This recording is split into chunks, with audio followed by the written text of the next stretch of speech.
This is how you create a rigid splint. Whether it's a flat splint or a rolled splint, these things are the same thing. So when you unroll it or unfold it, as you can see, it's pretty malleable, pretty floppy. So this doesn't do much for a splint.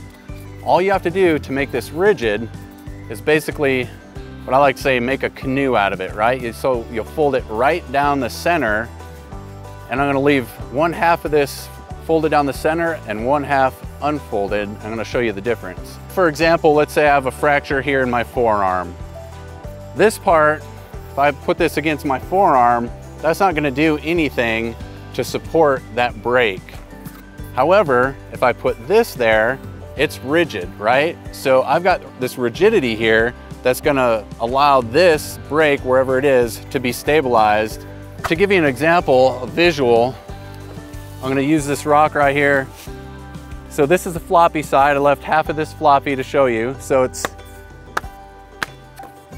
floppy, right? This side, however, nice and rigid. So now you know how to make a flat or rolled splint into a rigid splint.